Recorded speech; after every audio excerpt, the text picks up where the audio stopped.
2023-24 के लिए देश का आम बजट आ चुका है और वित्त मंत्री निर्मला सीतारमण ने संसद में आज बजट पेश किया। बजट में महिला, किसान से लेकर रोजगार, व्यापार सभी वर्गों का ख्याल रखा गया। लेकिन अमृतकाल के इस पहले बजट में सबसे बड़ी राहत टैक्स पेयर्स को दी गई है। नई इनकम टैक्स पॉलिसी के मुताबिक अब 7 लाख तक की आय पर टैक्स में छूट रहेगी।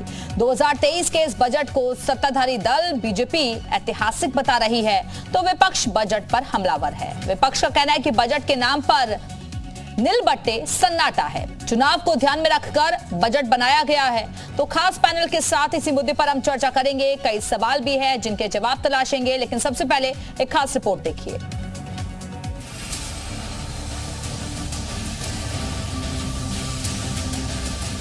आजादी का अमृत महोत्सव, महिला सम्मान बचत पत्र। इस बार का बजट सबके लिए सौगात लेकर आया है। युवा, बुजुर्ग, महिलाएं, गरीब, किसान, हर किसी को सरकार ने दोनों हाथों से सौगातें लुटाई हैं। लेकिन 2023 के बजट में सबसे बड़ा फायदा सैलरीड क्लास को मिला है। वित्त मंत्री निर्मला सीतारमण ने 8 साल के बाद इस इनकम ग्रुप को बड़ी राहत दी है। अब सालाना 7 लाख रुपए तक कमाने वालों को कोई इनकम टैक्स नहीं देना होगा। Currently, those with income up to 5 lakh do not pay any income tax in both old and new regimes. I propose to increase the सम्मान के लिए जो 2 लाख की एक स्कीम नई सरकार ने निकाली है, जिसमें 7.5% का रेट ऑफ इंटरेस्ट सरकार दे रही है। उससे वो सेव करेंगे, उसमें वुमेन एम्पावरमेंट भी होगी और सेविंग में भी उसमें बढ़ोतरी मिलेगी। प्रोफेसर रजनीश, जैसे आर्थिक सर्वेक्षण जो जब सरकार की तरफ से पेश किया गया था तो उसमें भी बताया गया था कि इतने टफ टाइम में भी सरकार ने किस तरीके से सिचुएशन को टैकल किया और इकोनॉमी हमारी और देशों के कंपैरिजन में बहुत बेहतर है। तो स्लोली एंड ग्रेजुअली हम कह सकते हैं कि हम आगे बढ़ेंगे, लेकिन एक साथ तो सारे सेक्टर्स को हम लेकर नहीं साथ चल सकते ना, तो उसके लिए थोड़ा सा पेशेंस भी रखना जरूरी है। उसके लिए सरकार इंफ्रास्ट्रक्चर डेवलपमेंट पे कर रही है। इंफ्रास्ट्रक्चर कोई एक दिन में नहीं होंगे एस्टेब्लिश होंगे, वो टाइम लेंगे और उसके लिए वो लॉन्ग टर्म देख रहे हैं। कहीं पे वो 10 लाख करोड़ रुपीस जो सरकार ने अनाउंस किया है, तो वो कहीं ना कहीं और जो स्टेट्स का भी थोड़ा और बजट बढ़ाया है उन्होंने, उससे धीरे धीरे हर स्टेट में डेवलपमेंट नज़र आएगी आपको और ये आगे जाकर काफ़ी प्रोग्रेसिव नज़र आएगा। देश काफ़ी प्रोग्रेस करेगा इससे। ठीक है, बीजेपी प्रवक्ता हरीश श्रीवास्तव जी भी इस वक्त हमारे से जुड़ गए हैं। हरीश जी, आप लोग कह रहे हैं कि बड़ी राहत आपने हर वर्ग को देने की कोशिश की गई है, लेकिन फिर विपक्ष क्यों आहत नजर आ रहा है? विपक्ष कह रहा है कि ये तो सिर्फ चुनावी बजट है। देखिए,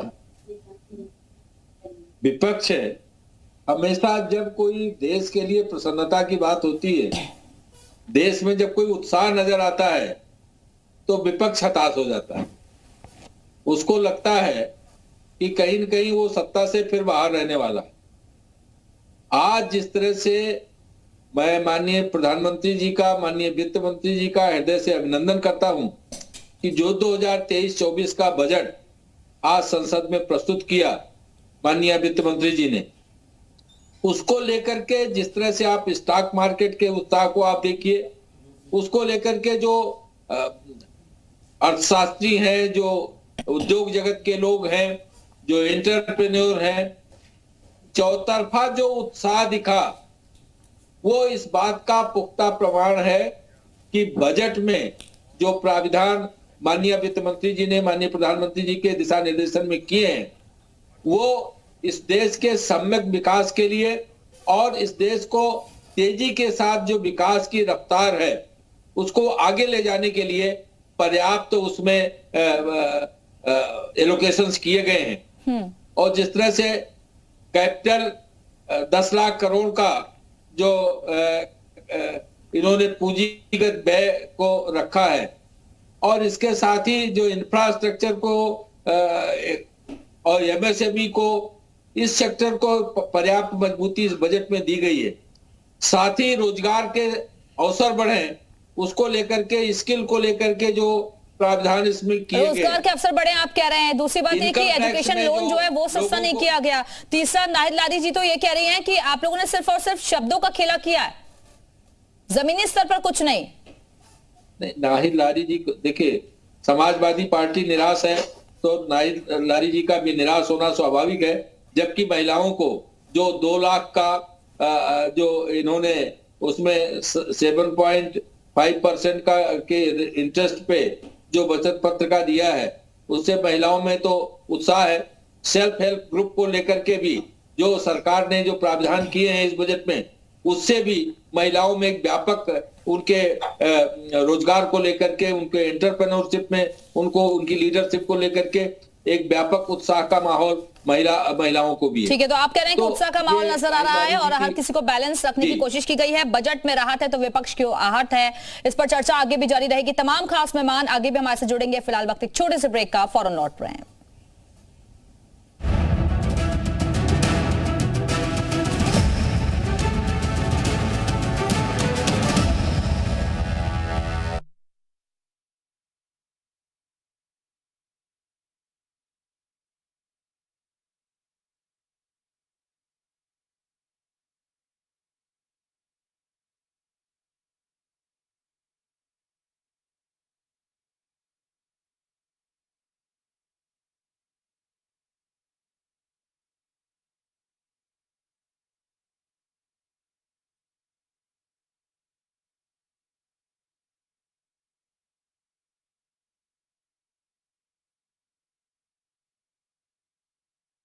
आप दोनों का टैक्स एक्सपर्ट भी हमारे से जुड़ गए हैं, विवेक जालान जी भी हमारे से जुड़ गए हैं।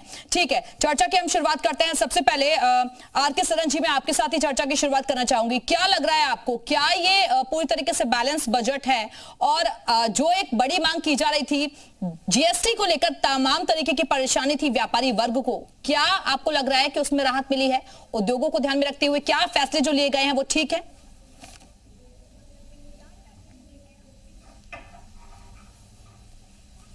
आर के सरन जी। कम है सरन साहब, आवाज मिल रही है आपको? सवाल मैं नहीं सुना आपका। जी सरन जी, मेरा सवाल यह है कि उद्योगों को बढ़ावा देने की बात सरकार की तरफ से लगातार की जाती रही है, तो क्या आपको उसमें लग रहा है कि उद्योगों के लिए बेहतर किया गया है इस बार के बजट में? बिल्कुल बेहतर किया गया है और मेरे ख्याल से बहुत ही बैलेंस्ड बजट है। हमको सबसे पहले इसको पॉजिटिव ढंग से देखना होगा। आप मार्केट में देखिए, क्रिटिसिज्म अगर हो रहा है, अपोजिशन पार्टी इसको क्रिटिसाइज कर रही है, दैट मीन्स ये गवर्नमेंट का सक्सेस है। और जो मिडिल क्लास है, मैं अभी मार्केट में बहुत लोगों से हमारी बात हुई, हर लोग बहुत खुश है कि एक राहत मिली और गवर्नमेंट का भी एक लिमिटेशन है राहत देने में, तो वो लोग उस चीज को भी एक्सेप्ट कर रहे हैं और पॉजिटिव नोट में उसको एक्सेप्ट कर रहे हैं। सेकेंडली, जहां तक किसानों की बात है, उसके लिए भी देखा गया है, इंफ्रास्ट्रक्चर में देखा गया है, रेलवेज के लिए देखा गया है। तो ओवरऑल अगर आप इसको रिव्यू करती हैं तो जो जनता का एक्सपेक्टेशन था पिछले सालों में, उस हिसाब से बहुत अच्छा है। जहां तक कुछ ऑपोजिशन पार्टीज का ये कहना है, इंडस्ट्री पर्सपेक्टिव से मैं कह रहा हूं कि ये बजट ये इलेक्शन से रिलेटेड है, ऐसा कुछ भी नहीं है कि इलेक्शन से रिलेटेड है। अगर अच्छा बजट आता है तब हम क्रिटिसाइज करते हैं, खराब बजट आता है तब भी हम क्रिटिसाइज करते हैं। तो एक बैलेंस अप्रोच नहीं है। तो जो सरकार अभी रूलिंग पार्टी की है, इसका मतलब है कि उसकी जीत हो चुकी है और आम जनता जो है उसको एक्सेप्ट की है बहुत पॉजिटिव ढंग से। तो ये बहुत ही बैलेंस्ड और अच्छा, आज के परिवेश में बहुत ही बढ़िया बजट है। इससे अच्छा बजट नहीं हो सकता। लास्टली, हम सबको खुश नहीं कर सकते हैं। सबको खुश करने का मतलब है कि हमारा देश माइनस में चला जाएगा, वो भी एक अच्छा इकोनॉमी के हिसाब से अच्छा नहीं है। और पूरा जो विश्व है वो भारत के ऊपर पूरा नजर डाले हुए है। अभी GIS भी है, हमारा ग्लोबल इन्वेस्टर समिट भी है, बहुत सारे लोग यहाँ आने वाले हैं, तैयारियां चल रही हैं। तो भारत को एक बहुत ही बड़ा मतलब सुपर पावर मान लीजिए आने वाले दिनों में, और एक बहुत बड़ी इकोनॉमी के रूप में इसको देखा जा रहा है। ठीक है, नाहिद लारी जी, ये बात बिल्कुल सही कह रहे हैं सरन साहब कि हर किसी को तो खुश नहीं किया जा सकता ना। बहुत बहुत स्वागत है आप दोनों का। टैक्स एक्सपर्ट भी हमारे से जुड़ गए हैं, विवेक जालान जी भी हमारे से जुड़ गए हैं। ठीक है, चर्चा की हम शुरुआत करते हैं। सबसे पहले आर के सरन जी, मैं आपके साथ ही चर्चा की शुरुआत करना चाहूंगी। क्या लग रहा है आपको, क्या ये पूरी तरीके से बैलेंस बजट है?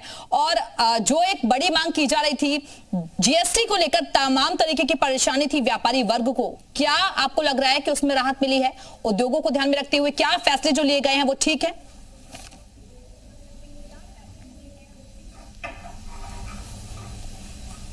आर के सरन जी। कम है सरन साहब, आवाज मिल रही है आपको? सवाल मैं नहीं सुना आपका।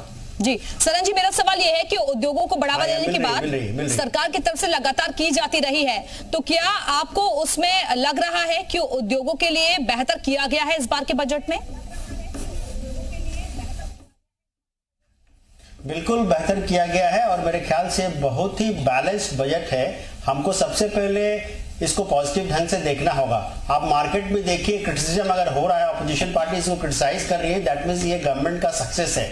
और जो मिडिल क्लास है, मैं अभी मार्केट में बहुत लोगों से हमारी बात हुई, हर लोग बहुत खुश है कि एक राहत मिली और गवर्नमेंट का भी एक लिमिटेशन है राहत देने में, तो वो लोग उस चीज को भी एक्सेप्ट कर रहे हैं और पॉजिटिव नोट में उसको एक्सेप्ट कर रहे हैं। सेकेंडली, जहां तक किसानों की बात है, उसके लिए भी देखा गया है, इंफ्रास्ट्रक्चर में देखा गया है, रेलवेज के लिए देखा गया है। तो ओवरऑल अगर आप इसको रिव्यू करती हैं तो जो जनता का एक्सपेक्टेशन था पिछले सालों में, उस हिसाब से बहुत अच्छा है। जहां तक कुछ ऑपोजिशन पार्टीज का ये कहना है, इंडस्ट्री पर्सपेक्टिव से मैं कह रहा हूं कि ये बजट ये इलेक्शन से रिलेटेड है। ऐसा कुछ भी नहीं है कि इलेक्शन से रिलेटेड है। अगर अच्छा बजट आता है तब हम क्रिटिसाइज करते हैं, खराब बजट आता है तब भी हम क्रिटिसाइज करते हैं। तो एक बैलेंस अप्रोच नहीं है। तो जो सरकार अभी रूलिंग पार्टी की है, इसका मतलब है कि उसकी जीत हो चुकी है और आम जनता जो है उसको एक्सेप्ट की है बहुत पॉजिटिव ढंग से।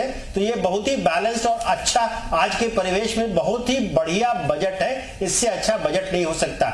लास्टली, हम सबको खुश नहीं कर सकते हैं। सबको खुश करने का मतलब है कि हमारा देश माइनस में चला जाएगा, वो भी एक अच्छा इकोनॉमी के हिसाब से अच्छा नहीं है। और पूरा जो विश्व है वो भारत के ऊपर पूरा नजर डाले हुए है। अभी GIS भी है, हमारा ग्लोबल इन्वेस्टर समिट भी है, बहुत सारे लोग यहाँ आने वाले हैं, तैयारियां चल रही हैं। तो भारत को एक बहुत ही बड़ा मतलब सुपर पावर मान लीजिए आने वाले दिनों में, और एक बहुत बड़ी इकोनॉमी के रूप में इसको देखा जा रहा है। ठीक है नाहिद लारी जी, ये बात बिल्कुल सही कह रहे हैं सरन साहब कि हर किसी को तो खुश नहीं किया जा सकता ना, और जहां जहां जो जो अमाउंट बढ़ाना चाहिए उस सेक्टर्स के लिए बढ़ाया गया है।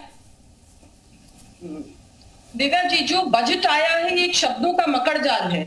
सरकार खुद पढ़ रही है, खुद समझ रही है और खुद ही अपनी पीठ थपथपा रही है।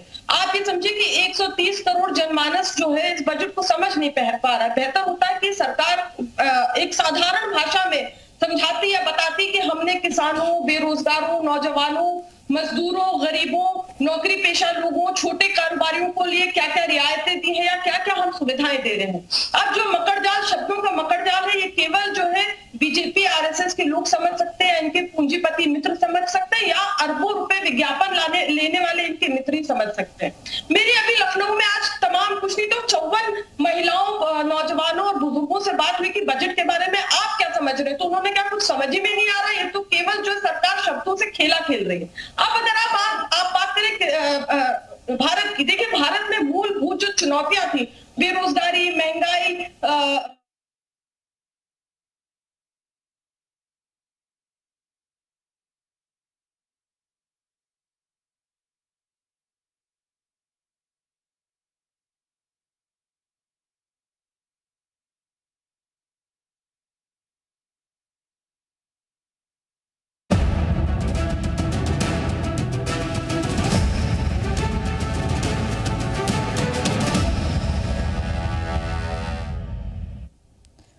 ब्रेक के बारे में फिर से आप सभी का स्वागत है। तो बजट पे राहत, तो विपक्ष क्यों है आहत, इसी पर हम कर रहे हैं चर्चा। तमाम खास मेहमान हमारे साथ जुड़े हुए हैं, बारी बारी से उनके पास एक बार फिर से चलते हैं।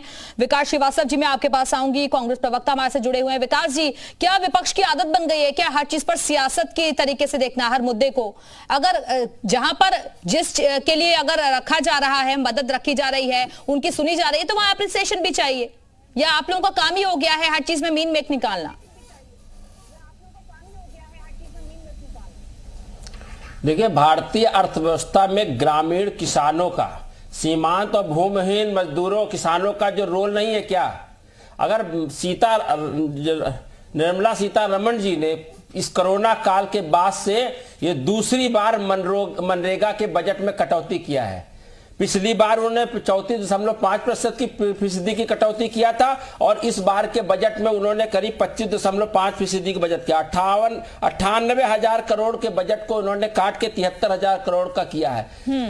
कोरोना काल में लोग गरीब हैं, रोजगार का अवसर नहीं है, पेट पालना मुश्किल हो रहा है।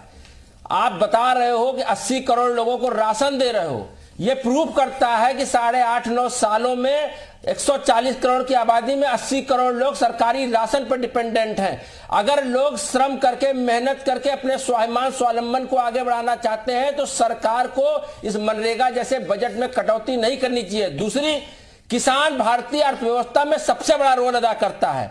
5,93,731 ग्राम है और इसकी 72% आबादी पूरी कुल आबादी का गांव में बसती है। और किसानों को एमएसपी की धुंध अभी तक छाई हुई है। इसमें बजट में कोई भी उनके बात को लेकर नहीं रखा गया और सुप्रीम कोर्ट के आदेश के बाद, समितियां बनने के बाद समय दिया जा रहा है, पर किसानों को अभी तक एमएसपी नहीं मिल पा रही है।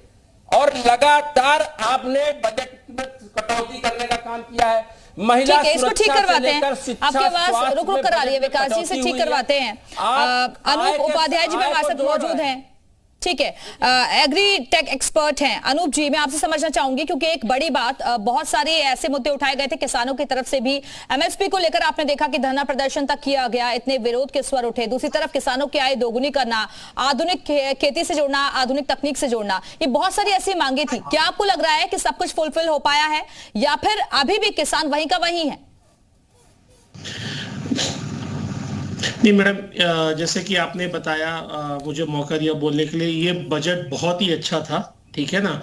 इसमें किसानों को कैसे आधुनिक तकनीक से जोड़ा जाए ताकि उनका जो इनकम है हम लोग डबल कर सके, ठीक है ना। चाहे वो आपका आर्टिफिशियल इंटेलिजेंस हो, ड्रोन टेक्नोलॉजी हो, ठीक है, और रोबोटिक्स हो, ठीक है। तो उसको कैसे हम आज हमारा जो एग्रीकल्चर सेक्टर है उसकी पैदावार डबल करनी है, फार्मर का इनकम डबल करना है, तो कोई जादू की छड़ी तो नहीं है कि हमने घुमाया और डबल हो गया इनकम। उसके लिए हमें नई तकनीक अपनानी पड़ेगी। हमारी जनसंख्या बढ़ रही है, हमारे गांव से लोगों का पलायन अर्बन एरिया की तरफ हो रहा है, तो उसको भी रोकना है। तो प्रधानमंत्री कौशल विकास योजना 4.0 का आगाज किया गया, जिसके अंदर नए कोर्सेस को प्राथमिकता दी जाएगी, जैसे कि आर्टिफिशियल इंटेलिजेंस, रोबोटिक, ड्रोन्स का इसका एडॉप्शन एग्रीकल्चर सेक्टर में बढ़ाया जाए, ठीक है। दूसरा क्या है, एग्रीकल्चर एक्सेलरेटर फंड की घोषणा की गई है, जिसके तहत स्टार्टअप्स, जो एग्री स्टार्टअप्स हैं, उनको वित्त सहायता दिया जाएगा ताकि हमारे फार्मर्स का पलायन शहरों की तरफ रुके, वो गांव में ही कंसंट्रेट करें, वहीं पर उनको रोजगार मिले। तीसरी आप देखेंगे जो उपलब्धि है इस बजट की, जो मेरे हिसाब से बहुत ही अच्छा बजट है, बहुत ही बैलेंस बजट है, सबका ख्याल रखा है हमारे प्रिय प्रधानमंत्री श्री नरेंद्र मोदी जी ने। एग्रीकल्चर क्रेडिट टारगेट जो है उसको 2 लाख करोड़ तक का बनाया गया है ताकि एग्रीकल्चर सेक्टर में एडॉप्शन हो, नई टेक्नोलॉजी का एडॉप्शन हो, ठीक है। चौथी चीज यदि आप देखेंगे तो MSME credit guarantee scheme through infusion of 9,000 crore rupees, मतलब जो एमएसएमई सेक्टर है जो कि एक इंडिया की इंडस्ट्री का बैकबोन है, उसको 9,000 करोड़ रुपए का एक सरप्लस अमाउंट दिया गया है, क्रेडिट गारंटी दी गई है, क्योंकि बहुत जगह एमएसएमईज जो है उनका जो पैसा है टाइम से नहीं मिल पाता है, तो उसको कहीं ना कहीं गवर्नमेंट ने इसको कवर किया है। ठीक, जो सबसे इंपॉर्टेंट पार्ट है, आप देखेंगे जो मोदी जी का और सीतारमण जी का जो कोशिश रहा है कि हम इंडस्ट्री को एग्रीकल्चर के साथ कैसे जोड़ा जाए, ठीक है, उस पर उन्होंने बहुत बल दिया है। यदि मैं ड्रोन टेक्नोलॉजी की बात करता हूं, ठीक है नाहिद लारी जी, आप लोग इतनी सारी बातें उठा रहे हैं, मैं वापस आऊंगी सर आपके पास। नाहिद लारी जी, आप लोग इतनी सारी बातें उठा रहे हैं, लेकिन अभी आपने सुना ना अनूप जी को, वो तो बता रहे हैं कि किसान खुश है और टेक्निक से, नई टेक्निक से जोड़ने का काम किया है, और हर चीज में वक्त तो लगता है ना। नहीं तो ये तो बात बीजेपी को समझना चाहिए था ना। इन लोग ने कहा था कि किसानों की आय 2022 तक दोगुनी हो जाएगी, तो उस हिसाब से तो किसानों की आय 2022 तक 21,000 पर मंथ हो जानी चाहिए थी, लेकिन बढ़ी कितनी, 2,100 कुछ, मैंने आपको भी बताया, बढ़ी केवल जो है 2,159 रुपीज पर मंथ। तो ये बात तो आपको बीजेपी को बतानी चाहिए। अभी मैं तमाम बातें सुन रही थी तो मैं कुछ बातें आपके संज्ञान में लाना चाहती हूँ। देखिए, कृषि, education, health, rural development, tribal development, यहाँ तक दलित, जो खर्चा बजटरी एस्टिमेट से कम हुआ। 2004 से 2014 तक पर कैपिटा इनकम 13.1% थी, जो 2014 से 2023 तक 9.1% पर कैपिटा इनकम हो गई। 2.64% as percentage of GDP education का बजट था, घटाकर 2.5% किया। 2.2% हेल्थ का घटाकर 1.9% किया गया। 3.8% एग्रीकल्चर का घटाकर 3.2% किया गया। 5.8% रूरल डेवलपमेंट का घटाकर किया गया। रुपया कमजोर होता चला जा रहा है, यूपी को कुछ नहीं दिया है, ना कोई नए एक्सप्रेसवे की घोषणा की, ना कोई नए पावर प्लांट की घोषणा की, कि जीएसटी पर तो कोई चर्चा नहीं की, जबकि जो छोटे व्यापारी है वो जीएसटी से कितना परेशान है। उत्तर प्रदेश में तो जीएसटी के नाम पर व्यापारियों का उत्पीड़न किया जा रहा है। हरीश श्रीवास्तव जी, आपने छापे पड़वा रहे हैं, आपने कोई राहत नहीं दी है और ऊपर से मनरेगा के बजट को भी आपने कम कर दिया। एक सेकंड और जल्दी जल्दी से, बहुत सारे मेहमान हैं नाहिद जी, एक ही मेहमान के पास नहीं रह पाएंगे ना, सबसे रिएक्शन इंपॉर्टेंट है, जल्दी जल्दी से हरीश जी, जल्दी से। राष्ट्रवाद की बात करते हैं, नाहिद जी की मुश्किल ये है, नाहिद जी की मुश्किल यह है कि नाहिद जी ने बजट प्राविधानों को पढ़ा नहीं, और नाहिद जी ने बिना बजट प्राविधानों को पढ़े हुए, बिना उसकी जानकारी किए हुए आपके चैनल पे भाषण देने का अवसर उनको मिल गया, तो उनका एक्सटेम्पोर भाषण शुरू हो गया। नाहिद जी को मैं बताना चाहूंगा कि किसानों के लिए 20 लाख करोड़ रुपए का इसमें प्राविधान किया, जो डेयरी, पशुधन, सीड, बागवानी, फिशरी, इन सारे सेक्टर से किसानों को मजबूती देने के लिए 20 लाख करोड़ रुपए का प्रावधान किया गया है। वो केवल कृषि सेक्टर के लिए 2 लाख करोड़ की जो क्रेडिट गारंटी दी गई उसको और बढ़ाया गया, वो तो अलग है।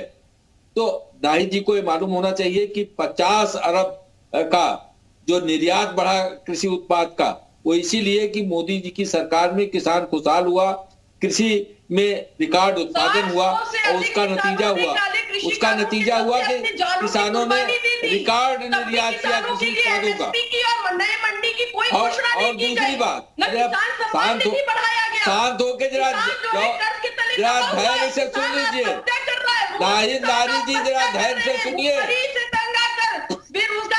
धैर्य से सुनिए, और बजट को थोड़ा पढ़ के आया कीजिए, अपने खेतों को बचा रहा है, बजट के बजट प्राविधानों को पहले पढ़ लिया कीजिए। महिलाओं के लिए, जिस महिलाओं के लिए आपको आपकी जानकारी दुरुस्त करने के लिए मैं कह रहा हूं, per capita income just double हुई है, 1,97,000 करोड़। ठीक है, वापस आएंगे हरीश जी आपके पास, कुछ टेक्निकल प्रॉब्लम आ गई है, आपका फ्रेम नहीं आ रहा है। प्रोफेसर रजनीश, मैं आपसे समझना चाहूंगी, क्योंकि विपक्ष जो बात कह रहा है कि भाई महंगाई, बेरोजगारी वहीं की वहीं है, और लोगों को चाहिए क्या? अगर आप बहुत सारी बातें कर रहे हैं, रोजगार को बढ़ाने की बात कर रहे हैं, लेकिन युवाओं को क्या मिल रहा है? उनके हाथ तो वही के वही खाली है। बहुत ज्यादा बढ़ता चला जा रहा है, बट अभी वो आप हाल फिलहाल में देखेंगे वो डाउन आना शुरू हो गया है। जैसे ही डिमांड मार्केट में बढ़ेगी, इन्फ्लेशन और थोड़ा कम आएगा, प्रोग्रेस की तरफ हम जाना शुरू कर देंगे।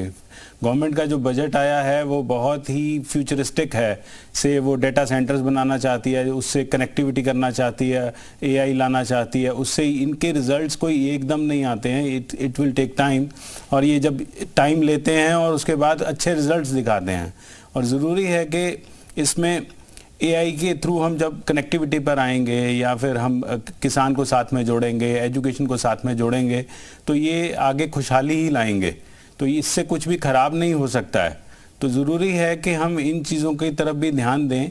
इसी से हमारी इनकम जब जो है वो कम हो रही है, इसमें थी ये प्रॉब्लम आ रही थी, बट सरकार ने इस बार अपने उसमें टैक्स कुछ रिबेट्स देने से उस पर थोड़ा हाथ में इनकम दी है उस पर, तो उससे नेचुरली लोग और ज़्यादा स्पेंडिंग करेंगे तो और चीज़ें किसान को भी वो आए जाएगी, वो सारी चीज़ें आगे मल्टीप्लाई करेंगी, मल्टीप्लायर इफेक्ट उसका आएगा।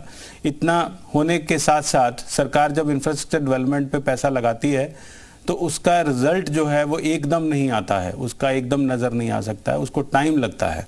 तो टाइम जब लगेगा, और ये जो फ्यूचर में अगर हम देखेंगे तो इसकी ग्रोथ बहुत अच्छी हमें देखने को मिलेगी। आर.के. सरन जी, अगर हम फ्यूचर की तरफ देखें तो इसके धीरे धीरे परिणाम आने शुरू होंगे, जैसा कि प्रोफेसर रजनीश भी कह रहे हैं, और जिस तरीके की बातें अभी विपक्ष की तरफ से भी उठ रही हैं कि हेल्थ के क्षेत्र में भी, और दूसरी बात यह कि सबसे बड़ी दिक्कत तो लोगों के सामने किचन के बजट को लेकर भी रहती है, खासतौर पर महिलाओं के लिए, तो उसमें कोई राहत नहीं दी गई है। सिलेंडर वहीं का वहीं है, अभी जीएसटी की मांग जो लगातार की जा रही थी व्यापारियों की तरफ से कि उसमें थोड़ी राहत मिले, उस पर भी कुछ नहीं हुआ है।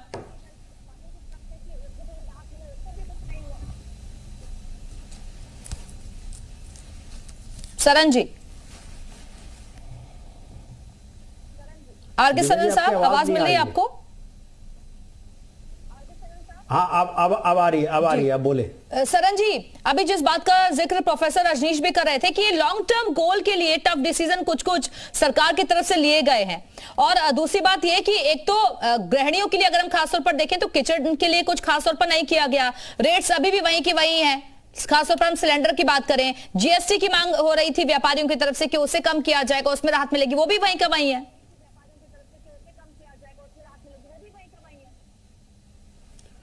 दिव्या जी, इसमें ऐसा है कि आज मैं व्यापार मंडल जो उत्तर प्रदेश का है उसके साथ भी मैं था, मैंने देखा कि वो लोग भी बहुत संतुष्ट हैं। उनका भी यही कहना था कि कमियां जरूर हैं लेकिन हम लोग उससे कन्विंस्ड है। फॉर एग्जांपल, अगर घर का भी हम बजट बनाते हैं, तो कोई हमारे घर से अमेरिका पढ़ने जाना चाहता है, कोई कहीं जाना चाहता है, तो हम सबको खुश नहीं कर सकते हैं। कुछ ना कुछ हमको कटौती करनी पड़ती है, कट ऑफ करना पड़ता है, हमको दूसरी चीज देखनी पड़ती है, प्रायोरिटीज को देखना पड़ता है, फिर वो लॉन्ग टर्म में होता है। क्योंकि ये जो गवर्नमेंट है, अगर लोग पॉजिटिव ढंग से इसको देखें तो ये गवर्नमेंट एक विजन पे काम कर रही है, एक लॉन्ग टर्म पे काम कर रही है। कोई भी चीज एक दिन में नहीं होता है। फॉर एग्जांपल, अगर इन्वेस्टर्स ही कहीं आते हैं इन्वेस्ट करने, तो आज अगर उन्होंने एमयू साइन किया, जरूरी नहीं है कल वो फैक्ट्री लगा देंगे या परसों से एम्प्लॉयमेंट जनरेट होगा। It's a long term planning, और ये प्लानिंग बहुत जरूरी है। कोई भी सरकार खराब नहीं होती है, हमारा नजरिया बहुत इंपॉर्टेंट होता है कि हम किस तरह से देखते हैं। और हम लोग एज ए सिटीजन ये चीज भूल रहे हैं कि पूरी दुनिया भारत को बहुत पॉजिटिव ढंग से देख रही है, ग्रोथ, इकोनॉमिक पे, जीडीपी पे, सब पे देख रही है। और क्योंकि यहाँ प्रोस्पेक्ट है, यहाँ फ्यूचर है, यहाँ इन्वेस्टमेंट का माहौल है, ओवरऑल देखिएगा आप तो सब चीज ठीक रहेगा। लेकिन जैसा मैं बार बार कह रहा हूं कि थोड़ा टाइम गवर्नमेंट को भी देना पड़ेगा। एक चीज उन्होंने पिटारा खोला तो दूसरा भी वो खोलेंगे, तीसरा भी खोलेंगे, सारा कुछ हम लोग कर देंगे तो हम लोग तो बिल्कुल बैंकरप्ट हो जाएंगे। जो श्रीलंका के साथ हुआ, बांग्लादेश के साथ हुआ, वो हमारा भी हो जाएगा। कोविड पीरियड की जहां तक ये बात है, देखिए गवर्नमेंट ने कितना बैलेंस ढंग से हम लोगों को सेल ऑफ कराया, हमको उसको अप्रिशिएट करना पड़ेगा। प्रॉब्लम जरूर आया लेकिन क्रेडिट हमको एज ए जज देना पड़ेगा, जो भी सरकार हो उसको, कि उसने बहुत बढ़िया से हम लोगों को सेल ऑफ किया। विवेक जालान जी, ये एक पॉजिटिव निशानी है, तो हम लोग को सबको मिलके इस। ठीक है विवेक जालान जी, लेकिन जो पुरानी स्कीम्स चल रही थी वो तो एज इट इज ही है, बाकी और चीजों में अगर हम देखें तो नहीं, हम काफी सारी पॉइंट्स यहाँ पे शायद कनेक्ट करना पड़ेगा हमें। सबसे पहले ये हमें समझना पड़ेगा कि इस बजट में पुरानी बजटों से सबसे ज्यादा capital expenditure 10 lakh crore capital expenditure की एलोकेशन हुई है, और ये अब तक का सबसे ज्यादा कैपिटल एक्सपेंडिचर है। तो इसका काफी जो देश है उसमें डिमांड क्रिएशन होगी इसके लिए। अगर हम जीएसटी की बात करें तो जीएसटी के सारे फैसले अब जीएसटी काउंसिल लेती है, जो हर 1-2 महीने में मिलती है। लेकिन अगर इस बजट में बात करें तो उसके भी अलावा छोटे व्यापारियों के लिए जीएसटी में एक बहुत बड़ा प्रावधान किया गया है, जो काफी जल्दी ही इम्प्लीमेंट होगा। जो छोटे व्यापारी थे, जो जीएसटी में कॉम्पोजिशन स्कीम में रजिस्टर्ड थे या रजिस्टर्ड नहीं भी थे, वो ई कॉमर्स ऑपरेटर जैसे कि अमेजॉन, फ्लिपकार्ट के द्वारा अपनी जो सामग्री है वो बेच नहीं सकते थे पहले। अब ये प्रावधान किया गया है इस बार के बजट में काउंसिल के रिकमेंडेशन के बाद कि अब ये छोटे व्यापारी उत्तर प्रदेश के अंदर ई कॉमर्स के थ्रू भी अपने माल को बेच सकते हैं। तो ये बहुत बड़ी रिलीफ है छोटे व्यापारियों के लिए जीएसटी में। उसके अलावा पहले जो छोटे व्यापारी थे, एमएसएमई जिसको हम बोलते हैं, इवन माइक्रो स्केल एंटरप्राइजेस जिसको हम बोलते हैं, उन्हें 1 करोड़ तक की अगर उनकी जो सेल थी तब उनके ऊपर एक राहत थी उनके लिए कि उन्हें खाते नहीं बनाने पड़ते थे। इस बजट में वो 1 करोड़ को बढ़ा के 3 करोड़ रुपए कर दी गई है। तो छोटे व्यापारियों के लिए ये बहुत बड़ी राहत है। एक तरफ वो अगर जीएसटी में कॉम्पोजिशन में भी रजिस्टर्ड है तो अपनी ई कॉमर्स के थ्रू माल बेच सकते हैं, ठीक, और एक तरफ उन्हें खाता भी मेंटेन करने की जरूरत अब नहीं है जब तक कि उनकी टर्नओवर 3 करोड़ के ऊपर नहीं जाती। ठीक है, वक्त की कमी है। प्रोफेसर रजनीश, एक आखिरी कमेंट आपसे चलते चलते। सरकार जब भी कोई उद्यमी उद्योग लगाता है तो वो ये एक्सपेक्ट करता है या तो वो लोन लेगा या सरकार उसमें इंफ्रास्ट्रक्चर में पैसा लगाए, तभी डेवलपमेंट हो सकती है। दोनों तरफ से जब इन्फ्यूजन होगी तभी ही आगे बढ़ पाएगा, तभी डबल बूस्टर उसको हो पाएगा। अगर सरकार इसमें और पैसा लगाती तो शायद और ज़्यादा हो जाता। जैसे सरकार ने ओल्ड स्कीम को चेंज नहीं किया, ओल्ड रजीम को चेंज नहीं किया, न्यू रजीम में सिर्फ रिलैक्सेशंस दी हैं। अगर सरकार न्यू रजीम में, ओल्ड रजीम में भी ये कुछ राहत देती तो शायद इसका रिजल्ट कुछ और निकलता। ठीक है, तो सरकार ये कह रही है कि हर वर्ग को खुश रखने की कोशिश की गई है, लेकिन इस पर सियासत का दंगल भी नजर आ रहा है क्योंकि विपक्ष लगातार सवाल खड़े कर रहा है। बहुत बहुत शुक्रिया आप सभी मेहमानों का हमारे साथ चर्चा में शामिल होने के लिए। इसी के साथ ही फिलहाल यहां रुकेंगे एक छोटे से ब्रेक।